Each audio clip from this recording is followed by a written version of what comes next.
നമസ്കാരം.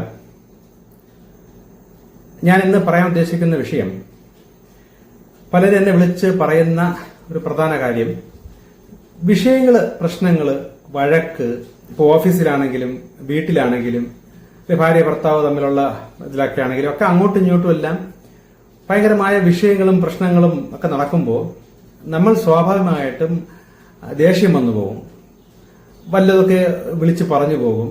അപ്പം അത് നിയന്ത്രിക്കാൻ കഴിയുന്നില്ല. അവര് ശരിക്കും മറ്റുള്ളവരുടെ ഭാഗത്താണ് പൂർണ്ണമായി തെറ്റ്. പക്ഷെ എങ്കിൽ പോലും ഇത് നമ്മൾ പറഞ്ഞാൽ അവർ അംഗീകരിക്കില്ല. അപ്പൊ വഴക്കിലോട്ട് പോകുന്നു. അപ്പൊ ഇങ്ങനെ പലരും പറയുന്നുണ്ട്. അപ്പൊ അതിനെക്കുറിച്ച് കുറച്ച് ക്ലാരിഫിക്കേഷനാണ് ഇപ്പൊ തരുന്നത്. ചില കാര്യങ്ങൾ നിങ്ങൾ നല്ലോണം മനസ്സിലാക്കിയാലേ നിങ്ങൾക്ക് ഒരു ആത്മനിയന്ത്രണം വരുള്ളൂ. അപ്പൊ ഇത് മനസ്സിലാക്കണം. ഈ സത്യുഗം എന്ന് പറയുന്ന ആ ഒരു കാലഘട്ടത്തിലേക്ക് പോകുമ്പോൾ ഇത് ഇത്രയും നെഗറ്റീവായി നിൽക്കുന്ന ഒരു കാലഘട്ടമാണ്. സകലമായ മനുഷ്യരും നെഗറ്റീവിലാണ് പൊയ്ക്കൊണ്ടിരിക്കുന്നത്. ഭക്തിയുണ്ട്, പോസിറ്റീവ് കാര്യങ്ങൾ ചെയ്യുന്നുണ്ട്, എങ്കിലും ആ അളവ് നോക്കുമ്പോൾ അവരുടെ ഉള്ളിലൊക്കെ ഒരുപാട് നെഗറ്റീവ് സ്വാധീനം അല്ലെങ്കിൽ നെഗറ്റീവ് എനർജിയാണ് കൂടി നിൽക്കുന്നത്. ചിലപ്പോൾ മറ്റുള്ളവരുടെ പ്രാക്കിലായിരിക്കാം, ഇല്ലെങ്കിൽ അറിഞ്ഞുകൂടാതെ ചെയ്തു പോകുന്ന മണ്ടത്തരങ്ങൾ, തെറ്റുകൾ. കാരണം ഈ പ്രകൃതിയുടെ വ്യവസ്ഥയിൽ നിന്ന് മാറി ചിന്തിക്കുന്നതെല്ലാം നമ്മളിൽ നെഗറ്റിവിറ്റിയെ വർദ്ധിപ്പിക്കുകയുള്ളൂ. അപ്പൊ ഈ കാലഘട്ടം അത്രയും ദൈവം അല്ലെങ്കിൽ പ്രകൃതി നമ്മളെ ഫ്രീ ആയിട്ട് പ്രൊട്ടക്ട് ചെയ്തുകൊണ്ടിരിക്കുന്ന ഒരു കാലഘട്ടമായിരുന്നു. കാരണം നമ്മുടെ മരണശേഷം ഇനിയും പഠിക്കാൻ അവസരമുണ്ടല്ലോ എന്ന് വിചാരിച്ച് ജന്മങ്ങൾ ഇനിയും തരുന്ന ഒരു കാലഘട്ടമാണ്. പക്ഷെ ഇനി അങ്ങനല്ല. ഇവരെയൊക്കെ പുനർജന്മത്തിലേക്ക് വഴുതി അല്ലെ തള്ളിയിടുന്നതെല്ലാം ഈ മത പുരോഹിതന്മാരാണ്, അല്ലെ മത അധ്യാപകന്മാരാണ്. അവർ മര്യാദയ്ക്ക് പഠിപ്പിക്കാത്തത് കാരണമാണ് എവർക്കും ജന്മങ്ങൾ വേണ്ടി വരുന്നത്. കാര്യം പുനർജന്മം ആവശ്യമില്ലാത്ത മതങ്ങളാണെങ്കിൽ പോലും അവർക്കും പുനർജന്മങ്ങൾ വേണ്ടി വരുന്നു. കാരണം മര്യാദയ്ക്ക് പഠിപ്പിക്കേണ്ടവർ മര്യാദയ്ക്ക് പഠിക്കുന്നില്ല, അവരും മര്യാദയ്ക്ക് പഠിക്കുന്നില്ല, അറിയാവുന്ന കാര്യങ്ങൾ മര്യാദയ്ക്ക് പ്രവർത്തിക്കുന്നതുമില്ല. ബാക്കി ആൾക്കാരെ അതനുസരിച്ച് പഠിപ്പിച്ച് ആ സൃഷ്ടാവ ദൈവത്തിന്റെ ഹൈയിലേക്ക് എത്തിക്കാൻ പറ്റുന്നതില്ല, ചെയ്യുന്നതുമില്ല. അപ്പൊ ഇങ്ങനെ പൊയ്ക്കൊണ്ടിരിക്കുന്ന ഈ കാലഘട്ടത്ത് ഇപ്പൊ പ്രകൃതി സ്ട്രിക്റ്റ് ആയി. അപ്പൊ ഇനി എന്താണ് സംഭവിക്കുന്നത് വെച്ചാൽ, ഇനി അടുത്ത പുനർജന്മങ്ങൾ ഉണ്ടല്ലോ എന്ന് വിചാരിച്ച് അവരെ ഒന്ന് അധികം കടുപ്പിക്കാതെ കൊണ്ടുപോയിക്കൊണ്ടിരുന്നത് ഇനിയില്ല. ഇപ്പൊ കടുപ്പിച്ചു. ഇതിന്റെ ഉദാഹരണം പറഞ്ഞാൽ, നമ്മളിപ്പോ നഴ്സറിയിൽ കൊണ്ട് കുട്ടികളെ ചേർത്തു, ശിശുക്കളാണല്ലോ. അപ്പൊ നഴ്സറിയിലൂടെ പാട്ടൊക്കെ പാടി എഴുത്ത് അറിയാലോ, നഴ്സറി ക്ലാസ്സിലെ പഠന രീതി അറിയാലോ. അപ്പൊ അതൊക്കെ ശിശുക്കൾക്കുള്ളതാണ്. അപ്പൊ ഇത് കൊള്ളാം, നല്ല രസമുണ്ടെന്ന് പറഞ്ഞ് ആ കുട്ടി നഴ്സറി കഴിഞ്ഞിട്ടും എനിക്ക് നഴ്സറി തന്നെ മതി എന്നും പറഞ്ഞ ആ കുട്ടി പിന്നെ നഴ്സറി ക്ലാസ്സിൽ തന്നെ ഇരിക്കാൻ ആഗ്രഹിച്ച് അവിടെ തന്നെ എത്ര നാൾ അങ്ങനെ ഇരിക്കാൻ പറ്റും? ചിലപ്പോൾ ഒരു വർഷം കൂടെ ചിലപ്പോൾ മാതാപിതാക്കൾ ഇരുത്തുമായിരിക്കാം. പക്ഷെ നമ്മളിങ്ങനെ ഇരുത്തൂലല്ലോ. അതിന് അടുത്ത ക്ലാസ്സിലേക്ക് പഠിപ്പിച്ച് അവനെ വളർത്തി അവനെ പ്രാപ്തനാക്കി എടുക്കണം. ഇതുപോലെ തന്നെയാണ് ഈ ആത്മീയത്തിലും. ഈ ഇങ്ങനെയുള്ള അറിവൊന്നും ഇല്ലാതെ ശിശുക്കൾ ചെയ്യുന്ന ചില പരിപാടികളുണ്ട്. ഇപ്പൊ വിഗ്രഹാരാധനയാണെങ്കിലും മനുഷ്യദൈവാരാധന, ഇങ്ങനെയൊക്കെ കാര്യങ്ങളെല്ലാം ശിശുക്കൾക്ക് വേണ്ടതാണ്. അത് വേണം. ഇതിലൂടെ വേണം വലിയ തലത്തിലേക്ക് ഉയർന്നു വരാൻ. പക്ഷേ ഇത് എത്രയെന്നും പറഞ്ഞ് ഇങ്ങനെ നഴ്സറി ക്ലാസ്സിൽ തന്നെ ഇരിക്കും. അപ്പൊ പ്രകൃതി തന്നെ അങ്ങ് സ്ട്രിക്റ്റ് ആക്കി. ഇനി നഴ്സറിയിൽ തന്നെ ഇരിക്കുന്നവർക്ക് തന്നെ അതിനപ്പുറത്തോട്ട് പോയില്ല എന്നുണ്ടെങ്കിൽ, അല്ലെ അടുത്ത ക്ലാസ്സിലോട്ട് പോയില്ല എന്നുണ്ടെങ്കിൽ വീട്ടിലെ പ്രശ്നങ്ങളോ വിഷയങ്ങളോ കാര്യങ്ങളോ ഒന്നും സോൾവ് ആയി വരൂല. പക്ഷെ നേരത്തെ അങ്ങനെയല്ല. നഴ്സറി പിള്ളേരെ പോലെ ശിശുക്കളായിട്ട് ഇരിക്കണമെങ്കിൽ പോലും അവരുടെയൊക്കെ പ്രാർത്ഥനകളൊക്കെ കേട്ട് പ്രകൃതി തന്നെ കാര്യങ്ങളൊക്കെ സോൾവ് ആക്കി കൊടുക്കുന്ന ഒരു കാലഘട്ടമായിരുന്നു. കാരണം അത്രയും നെഗറ്റിവിറ്റി. ഇപ്പം നമുക്കറിയാം, ഒരുപാട് ഭക്തരായിട്ട് നിൽക്കുന്ന വ്യക്തികൾ രാവിലെയും വൈകുന്നേരവും ഒക്കെ അമ്പലത്തിലും ഭക്തിയിലൊക്കെ പോയിട്ടാണ് ജനങ്ങളെ പറ്റിക്കുന്ന രാഷ്ട്രീയക്കാരായിട്ടും കള്ളക്കടത്തും എല്ലാം ചെയ്യും. ഇപ്പൊ തന്നെ സ്വർണ്ണക്കടത്തും ഒക്കെ ചെയ്യുന്ന മുസ്ലിം ആൾക്കാരെ നമ്മളറിയാം, സ്ഥിരം സ്വർണ്ണ ആർത്തിയാണ്, പണത്തിന്റെ ആർത്തി കൊണ്ടാണ് ഈ പരിപാടിയൊക്കെ ചെയ്യുന്നത്. അവരൊക്കെ നിസ്കരിക്കുകയൊക്കെ ചെയ്യും. 5 നേരവും നിസ്കരിച്ചിട്ടാണ് അള്ളാഹുവേ എന്നൊക്കെ നിസ്കരിച്ചിട്ടാണ് എന്നെ പോലീസ് പിടിക്കല്ലേ എന്നും പറഞ്ഞ് സ്വർണ്ണക്കടത്ത് ചെയ്യണത്. അപ്പം ഇതാണ് ഈ കാലഘട്ടം. ഭയങ്കര ഭക്തിയുണ്ട്. പക്ഷെ ആരും ആ പ്രകൃതിയുടെ ഇഷ്ടം അല്ലെങ്കിൽ ദൈവത്തിന്റെ ഇഷ്ടം അനുസരിച്ചല്ല ജീവിക്കുന്നത്. അപ്പൊ അത്രയും അവർ നെഗറ്റീവാണ്. പക്ഷെ എന്തുകൊണ്ടാണ് അധികം പ്രശ്നങ്ങൾ വിഷയങ്ങളൊന്നും അവർക്കൊന്നും വരാത്തതിന്റെ കാരണം, ദൈവമൊക്കെ അവരെ അല്ലെങ്കിൽ പ്രകൃതി അവരെ ഫ്രീ ആയിട്ട് പ്രൊട്ടക്ട് ചെയ്യുന്നു. നാളെ നന്നാകും അല്ലെ മറ്റന്നാൾ നന്നാകും എന്ന് വിചാരിച്ച് പ്രൊട്ടക്ട് ചെയ്യുന്നു. അതോടൊപ്പം തന്നെ ഈ വിധ അറിവുകൾ, ഈ ജ്ഞാനം, ദൈവത്തെക്കുറിച്ചുള്ള ഈ കാര്യങ്ങളെല്ലാം യഥേഷ്ടം അവർക്കൊക്കെ പല മാധ്യമങ്ങളിലൂടെയും അറിയിപ്പും പഠനവും കൊടുത്തുകൊണ്ടിരിക്കുകയാണ്. സത്യം. അപ്പൊ ഇപ്പൊ മതപുരോഹിതന്മാർക്കൊന്നും ശരിക്കും പറഞ്ഞാൽ വലിയ ജോലിയില്ല. മതത്തിൽ പെട്ടുകിടക്കാത്ത അനേക ഗുരുക്കന്മാർ ഇപ്പൊ യൂട്യൂബിലൂടെയൊക്കെ സത്യം വിളിച്ച് പറയുന്നുണ്ട്. അപ്പൊ അത് കാരണം ഒരുപാട് മതത്തിന്റെ പിറകെ നടക്കുന്ന പലരും വീണ് തുടങ്ങിയിട്ടുമുണ്ട്. അപ്പൊ സാധാരണ ലെവലിൽ നിൽക്കുന്ന ആൾക്കാർ ഈ ഗ്രന്ഥങ്ങളൊക്കെ വായിച്ച്, നിരീശ്വരവാദികൾ ഉൾപ്പെടെ ഗ്രന്ഥങ്ങളൊക്കെ വായിച്ച് അതിൻ്റെ അകത്തു നിന്നുള്ള പുള്ളത്തരങ്ങളും കള്ളത്തരങ്ങളും ഒക്കെ വിളിച്ചു പറയുന്നുണ്ട്. അപ്പൊ നമ്മൾ അതിൽ നിന്നുള്ള സത്യം എടുക്കുക, ആവശ്യമുള്ള കാര്യം എടുക്കുക. അതിനകത്തുള്ള പല വേണ്ടാത്ത തിരികെ കയറ്റിയ സാധനങ്ങളെല്ലാം ഇപ്പോ മറ്റ് നിരീശ്വരവാദികൾ വരെ വായിച്ച് മനസ്സിലാക്കി ജനങ്ങളെ അറിയിക്കുകയും ചെയ്യുന്നുണ്ട്. അപ്പൊ ഇത്രയും അറിവും കാര്യങ്ങളും ശരിയും തെറ്റും ഒക്കെ പരസ്യമായി ദൈവം എല്ലാവർക്കും കൊടുക്കുന്നത് ഇത് മനസ്സിലാക്കിയിട്ട് അവനവൻ വരേണ്ട രീതിയിൽ വളർന്ന് നന്നായി വരേണ്ടതാണ്. പക്ഷെ വരുന്നില്ല. അപ്പൊ പ്രകൃതി ഉണ്ടെങ്കിൽ സ്ട്രിക്റ്റ് ആക്കി. അപ്പൊ ഇങ്ങനെ സ്ട്രിക്റ്റ് ആക്കുമ്പോൾ എന്ത് സംഭവിക്കുന്നു വെച്ചാൽ അവരവന്റെ ഉള്ളിലെ നെഗറ്റിവിറ്റി തന്നെ ബൂസ്റ്റ് ആവും. കാരണം പോസിറ്റീവ് കൊണ്ടാണ്, അല്ലെ പോസിറ്റീവ് ശക്തികളാണ് ഇവന് പ്രശ്നങ്ങളൊന്നും വരാത്ത രീതിയിൽ ഇതിന് കൃപയാൽ അല്ലെങ്കിൽ ഫ്രീ ആയിട്ട് ഒരു കരുണ പോലെ ഇവന്റെ ഭാഗത്ത് അത്രയും തിന്മയുണ്ടെങ്കിൽ പോലും ഇവൻ നാളെ നന്നാകുമല്ലോ എന്ന് വിചാരിച്ച് അവന്റെ ചില പ്രാർത്ഥനകളും അല്ലെ അവന്റെ ചില പ്രവൃത്തികളൊക്കെ സക്സസ് ആക്കി കൊടുക്കുന്നതെല്ലാം അവനിലെ പോസിറ്റീവ് ശക്തികളാണ്. പക്ഷെ ഇങ്ങനെ പൊയ്ക്കൊണ്ടിരുന്ന ഒരിക്കലും ഈ വ്യക്തികൾ ആരും ആത്മീയത്തിൽ വളരുകയോ അല്ലെങ്കിൽ ദൈവത്തിന്റെ പ്രകൃതിയുടെ വ്യവസ്ഥ അനുസരിച്ച് ജീവിക്കുകയോ ചെയ്യില്ല. എന്നും ഇങ്ങനെ സുഖം കിട്ടിക്കൊണ്ടിരിക്കുകയല്ലേ. പക്ഷെ ഇവരുടെ വിചാരം ഇവരുടെ ജീവിത രീതിയും കാര്യങ്ങളൊക്കെ ഏതാണ്ട് ഓക്കെയാണ്, അതുകൊണ്ടാണല്ലോ ഞാൻ പ്രാർത്ഥിക്കുമ്പോൾ കാര്യങ്ങളെല്ലാം സാധിക്കുന്നത് എന്ന് വിചാരിച്ചാണ് ഇപ്പോഴും പൊയ്ക്കൊണ്ടിരിക്കുന്നത്. അതാണ് ഇപ്പൊ പ്രകൃതി കൊണ്ടുവന്ന് സ്ട്രിക്റ്റ് ആക്കിയത്. ഇനി അവനവന്റെ പ്രവൃത്തിയും അവനവന്റെ ജീവിത രീതി ശൈലി ഇതെല്ലാം അല്ല അവനവന്റെ മനസ്സും ഒക്കെ പ്രകൃതി പണ്ട് മുതലേ ആധുനിക കാലത്തെ മനുഷ്യനെ വെച്ചിരിക്കുന്ന ആ നന്മയായ ആ ഒരു വ്യവസ്ഥ പ്രകാരം വരുന്നതനുസരിച്ച് ഇനി പ്രാർത്ഥനകൾക്ക് അല്ലെങ്കിൽ അവരവരുടെ കാര്യങ്ങളൊക്കെ സക്സസ് ആയി വരുള്ളൂ, അല്ലെങ്കിൽ ഓക്കെ ആയി വരുള്ളൂ. അപ്പൊ ഇത്രയും നാൾ ഉള്ളതുപോലെ അല്ല ഇനി കാലഘട്ടം. സ്ട്രിക്റ്റ് ആണ്.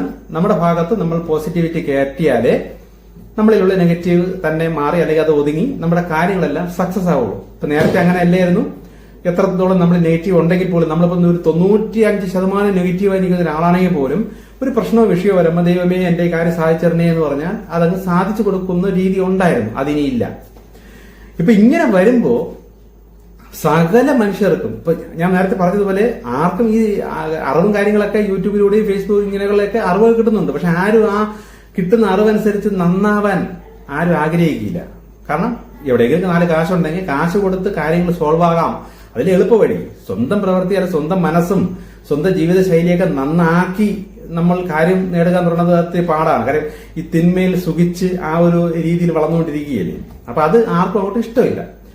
അപ്പം എല്ലാവരും ഈ പണമുള്ളവരൊക്കെ ഈ പണം കൊടുത്തും പണം മുടക്കി അല്ലെങ്കിൽ ഏതെങ്കിലും രീതിയിൽ വേറെ ആരെങ്കിലും പ്രാർത്ഥിച്ചൊക്കെ എന്റെ കാര്യം ഇപ്പൊ സോൾവ് ചെയ്ത് തരണമെങ്കിലാന്ന് വിചാരിച്ചാൽ ഈ പ്രശ്നങ്ങൾ വരുമ്പോൾ ഈ കിടന്ന് ഓടും.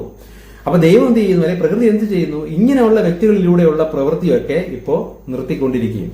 അപ്പൊ ഒരാൾക്കുള്ള പ്രശ്നം വേറൊരാൾ കൈവച്ച് പ്രാർത്ഥിച്ചത് കൊണ്ടോ അല്ലെങ്കിൽ മറ്റുള്ള പണം മുടക്കിയുള്ള പരിഹാരങ്ങൾ ചെയ്തത് കൊണ്ടോ അവന്റെ പ്രശ്നം സോൾവ് ആകാത്ത ലെവലിൽ പ്രകൃതി സ്ട്രിക്റ്റ് ആയി അങ്ങനെ സോൾവ് ആക്കി കൊടുത്തുകൊണ്ടിരുന്ന എവന്റെ വിഷയങ്ങൾ ഈ ഭൂമിയിൽ സോൾവ് ആയിക്കൊണ്ടിരിക്കും.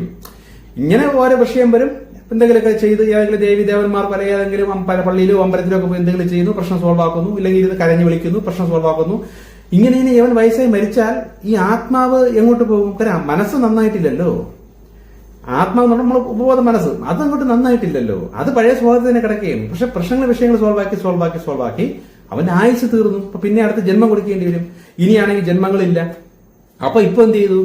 ഇങ്ങനെയുള്ള പ്രാർത്ഥനകൾക്ക് വിലങ്ങ് അല്ലെങ്കിൽ ഒരു ബ്ലോക്ക് ഇനി ദൈവം തന്നെ അല്ലെങ്കിൽ പ്രകൃതി തന്നെ കൊണ്ടുവന്നിട്ടുണ്ട്. ആരാണോ നിയമങ്ങളും വ്യവസ്ഥകളും പാലിക്കുന്നത്, എത്ര പാലിക്കുന്നു, ഇപ്പൊ ഒരു 30% പാലിക്കുന്നവന് അവന്റെ വിഷയങ്ങളോ പ്രശ്നങ്ങളോ 30% മാറും. 50% വ്യവസ്ഥകൾ പാലിച്ചു പോകുന്നവർക്ക് 50% വ്യത്യാസം വരും. 100% വ്യവസ്ഥകൾ പാലിച്ചിരിക്കുന്ന ഒരു വ്യക്തിക്ക് 100% വ്യത്യാസം വരും. ഈ വ്യവസ്ഥകൾ എന്താണെന്ന് വെച്ചാൽ ഇങ്ങനെ ലിസ്റ്റ് ഇട്ട് പറയാൻ പറ്റൂല. മനസ്സിന്റെ ഒരു പാകപ്പെടലാണ്. അതനുസരിച്ച് പ്രവൃത്തി മാറുന്നതാണ്. അല്ലാതെ കാണാതെ പഠിച്ച് ഇങ്ങനെ ചെയ്ത് കാണിക്കുന്ന ഒരു പരിപാടിയല്ല. മനസ്സ് വേണം മാറി വരാൻ. എന്റെ ആദ്യം മുതലേ ഉള്ള മെസ്സേജുകളെല്ലാം കേട്ടാൽ അത് മൊത്തം മനസ്സിലാക്കുന്ന ഒരു വ്യക്തിക്ക് അവന്റെ മനസ്സ് അല്ലെങ്കിൽ അവന്റെ ആത്മാവ് വളർന്നിരിക്കും. അവന്റെ സ്വഭാവ കാര്യങ്ങളെല്ലാം മാറിയിരിക്കും. അപ്പൊ ഇത് എന്റെ മെസ്സേജ് കേൾക്കുന്ന കുറച്ച് ആൾക്കാർക്ക് മാത്രമേ ഈ കാര്യങ്ങൾ മനസ്സിലാവുന്നുള്ളൂ. ഇപ്പൊ നമ്മുടെ വീട്ടുകാരോ നമ്മുടെ ഓഫീസിലുള്ളവരോ അവർക്കൊന്നും ഇതൊന്നും അറിഞ്ഞുകൂടെ, ഒന്നും കേട്ടിട്ടൊന്നുമില്ല.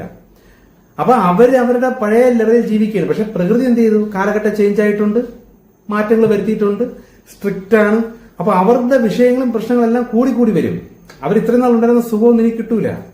ഇപ്പൊ എന്തെങ്കിലും ഒരു കാര്യത്തിന് ഇറങ്ങിയാൽ തന്നെ തടസ്സങ്ങളും ധനനഷ്ടം, വീട്ടിലെ വിഷയങ്ങൾ, ഭയങ്കര പ്രശ്നങ്ങൾ, ഇതെല്ലാം ഇങ്ങനെ എന്റെ മെസ്സേജ് കേൾക്കുന്ന വ്യക്തികൾ മനസ്സിലാക്കണം. നമ്മുടെ ചുറ്റും ഈ വിധ കാര്യങ്ങൾ ഇപ്പൊ കേട്ട് പുച്ഛിച്ച് കളയുന്ന ആൾക്കാരുണ്ട്. ഇപ്പൊ എന്റെ കാര്യമൊക്കെ പറഞ്ഞ് അവർ പുച്ഛിച്ച് കളയും.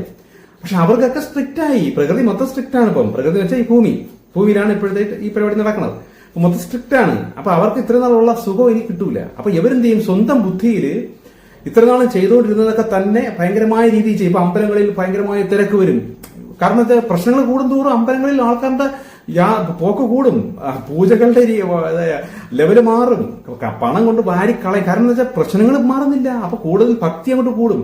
ഭക്തി കൂടുന്തോറും ഇവർക്ക് ഈ വിധ ഞാൻ ഈ പറയുന്ന സത്യങ്ങളൊന്നും തിരിച്ചറിഞ്ഞൂടാത്ത ആൾക്കാര് അല്ലെങ്കിൽ വിശ്വസിക്കാത്ത ആൾക്കാര് ഈ ഭക്തി കൂടി പ്രശ്നം സോൾവ് ആകാൻ വേണ്ടി ഭയങ്കര അമ്പലത്തിൽ പോക്ക്, പള്ളിയിൽ പോക്ക്, ഭയങ്കര പ്രാർത്ഥന, വീടുകളിലിരുന്ന് ബന്ധുക്കോസാരണ കൈയടിച്ച് ആലറി യേശുവിനെയൊക്കെ കൂവി വിളിച്ച് പ്രാർത്ഥനയൊക്കെ കൂടും. ഇപ്പോഴും നേരത്തെ കട്ടി കൂടിയിട്ടുണ്ട്. ഇനി അത് കൂടിക്കൂടി വരും. പക്ഷെ ഇവനാരും നിയമം പാലിക്കുന്നില്ല. ദൈവത്തിന്റെ വ്യവസ്ഥകളിൽ പ്രകൃതിയുടെ നിയമം അത് പാലിക്കുന്നില്ല. സമാധാനമൊക്കെ നഷ്ടപ്പെട്ട് വരുമ്പോ ആ പ്രാർത്ഥനാ രീതിയിലോ ഭക്തിയോ കൂടിക്കൂടി വരുള്ളൂ. ഈ വിധ കാര്യങ്ങളെല്ലാം ഈ എന്റെ മെസ്സേജ് കേൾക്കുന്നവർ തിരിച്ചറിയണം. അപ്പൊ നമ്മുടെ വീട്ടിലുള്ളവരാണെങ്കിലും ഓഫീസിലുള്ളവരാണെങ്കിലും എവിടെയുള്ളവരാണെങ്കിലും അവരുടെ വിഷയങ്ങളും പ്രശ്നങ്ങളൊക്കെ പല ലെവലിൽ കൂടിയിട്ടുണ്ടായിരിക്കും. ഇപ്പൊ വീട്ടിൽ വിഷയങ്ങളൊക്കെ കൂടിയിട്ടുണ്ടായിരിക്കും. മക്കള് തല തിരിഞ്ഞ് ആകെ പ്രശ്നങ്ങളായിരിക്കും, സാമ്പത്തിക പ്രശ്നങ്ങൾ. അപ്പൊ ഇതൊക്കെ നടക്കുമ്പോൾ അവരാകെ വട്ടായി നിൽക്കുന്ന സമയത്തായിരിക്കും നമ്മുടെ ഓഫീസിലൊക്കെ അവർ വയലന്റ് ആയിട്ടൊക്കെ പെരുമാറുന്നതും നീതി ഇല്ലാതെയൊക്കെ സംസാരിക്കുന്നതും. ഇങ്ങനെയൊക്കെ സംസാരിക്കുമ്പോൾ നമ്മൾ ഈ സത്യം ഉള്ളിൽ മനസ്സിലാക്കണം.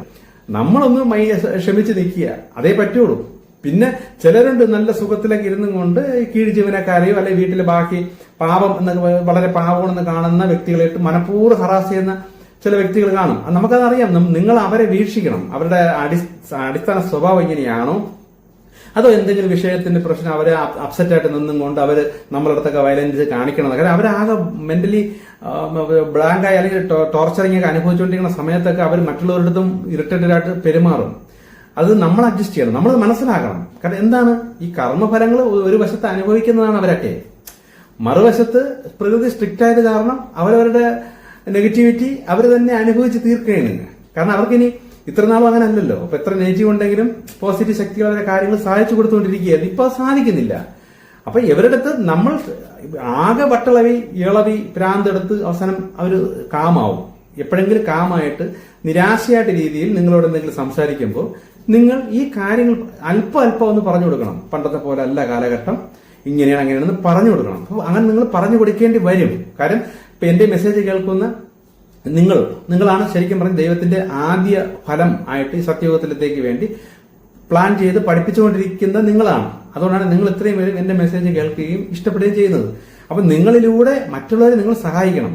അപ്പം വിഷയങ്ങളോ പ്രശ്നങ്ങളോ ഒക്കെ അവരനുഭവപ്പെട്ട് ആദ്യം കിടന്ന് വട്ടളായി ഒന്ന് ഒതുങ്ങി ശാന്തമായി നിരാശയായി ഇരിക്കുന്ന സമയത്ത് അല്പം നിങ്ങൾ ഈ കാര്യങ്ങൾ പറഞ്ഞ് അവരെ സഹായിക്കണം. അപ്പൊ അവരും ഈ സത്യം അറിയും.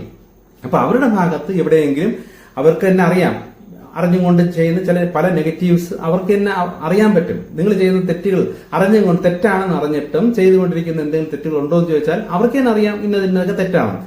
അത് തന്നെ അവർ പതിയെ അത് അവർ മാറ്റാൻ ശ്രമിക്കും. ഇപ്പൊ നിങ്ങൾ പറഞ്ഞ ഉടനെ അംഗീകരിക്കണമെന്ന് നിർബന്ധമില്ല. അവിടെ നിങ്ങൾ ദേഷ്യപ്പെടരുത്. അപ്പൊ ഇങ്ങനെ ഈ വയലന്റ് കാണിക്കുക അല്ലെങ്കിൽ നമ്മൾ എതിർക്കെ ചെയ്യുന്നവരോട് നമ്മൾ ശത്രുത ഉണ്ടാക്കി വെച്ചാൽ നാളെ അവർ നിരാശയിൽ വരുമ്പോൾ നമുക്ക് അവരെ സഹായിക്കാൻ കഴിയില്ല. അപ്പൊ അവരോട്ട് എന്നൊരു ബന്ധം ഉണ്ടാക്കി വെക്കണം. അവരുടെ അത്ര ഹറാസ് ചെയ്തതിന് ഇളവിയാലും ദൈവത്തോട് പ്രാർത്ഥിക്കുക, ദൈവമേ ഈ വ്യക്തിയെ ശിക്ഷിക്കണേ, എന്തായാലും അവരെയും കൂടെ ഒന്ന് നന്നാക്കി എടുക്കണം എന്ന രീതിയിൽ നിങ്ങൾ ദൈവത്തോട് പ്രാർത്ഥിച്ചിരിക്കണം. ഉറപ്പ് അവരെ എപ്പോഴെങ്കിലും ഒന്ന് ഒതുങ്ങും, നല്ല മൂഡിൽ അവർ വരും. നിങ്ങളുടെ എന്തെങ്കിലുമൊക്കെ ഇതിന് വിഷമങ്ങൾ അവർ പറയും. ഇപ്പൊ വീട്ടിലുള്ളവരാണെങ്കിൽ ആകെ ഇളവിക്ക് നിന്നാലും എപ്പോഴെങ്കിലും എന്തെങ്കിലുമൊക്കെ ഒരു നിരാശവാക്ക് പറയും. അപ്പോഴും നിങ്ങൾ അവരെ സഹായിക്കണം. എങ്ങനെ സഹായിക്കണം? ഈ സത്യം അവരുടെ അടുത്ത് പറഞ്ഞു കൊടുക്കണം. പണ്ടത്തെ പോലെ അല്ല കാലഘട്ടം. നമ്മുടെ ഭാഗത്തുള്ള നെഗറ്റിവിറ്റി ഉള്ളത് കൊണ്ടാണ് നമുക്ക് ഇത്ര പ്രശ്നങ്ങളും തടസ്സങ്ങളും വരണത്. ഇപ്പൊ പണ്ടാണെങ്കിൽ പ്രകൃതി ഇത്ര സ്ട്രിക്റ്റ് അല്ല, ഇപ്പൊ സ്ട്രിക്റ്റ് ആണ്.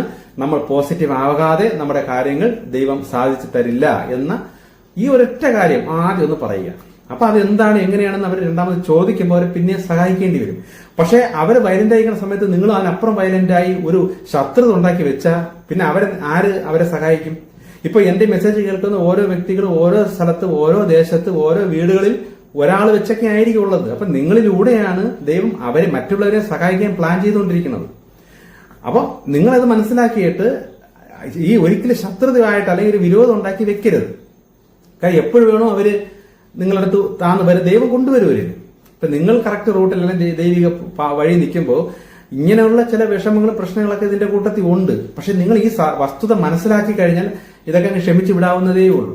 കാരണം അവരൊക്കെ മനുഷ്യരാണ്. അവർക്കൊക്കെ സുഖങ്ങളും കാര്യങ്ങളൊക്കെ ഉണ്ടായിരുന്നത് പെട്ടെന്ന് അതൊക്കെ ഇല്ലാതാകുമ്പോൾ ആരായിരുന്നാലും വയലന്റ് ആയി പോകും, അല്ലെങ്കിൽ മാനസിക നില മാറിപ്പോകും. അപ്പൊ അത് നിങ്ങൾ തിരിച്ചറിഞ്ഞാൽ നിങ്ങൾക്ക് അവരോട് അത്രയും ദേഷ്യവും വൈരാഗ്യവും വരൂല. അപ്പൊ രോഗങ്ങളായിരിക്കും, ചില വിഷയങ്ങൾ, പ്രശ്നങ്ങൾ പല മേഖലയിൽ. ഇപ്പൊ ഒരു വേദനയുണ്ട്, ഇപ്പൊ ഒരു അസുഖം പിടിച്ച് ഒന്നും വേണ്ട, ഒരു ചെറിയ ഒരു കുരു, നല്ല വേദനയുള്ള ഒരു കുരു നമ്മുടെ കഷത്തോ തുടയിലോ എവിടെയെങ്കിലും വന്നിരുന്നാൽ മതി. ഇതൊന്നും അവര് നിങ്ങളുടെ അടുത്ത് പറയുമൊന്നും ചെയ്യില്ല. ചിലപ്പം ഈ ഒരൊറ്റ ഇതിന്റെ വേദന കാരണം അവർക്ക് ബാക്കിയുള്ളവരതൊക്കെ ദേഷ്യമായിരിക്കും. അവർക്ക് പറയാൻ പറ്റുമോ?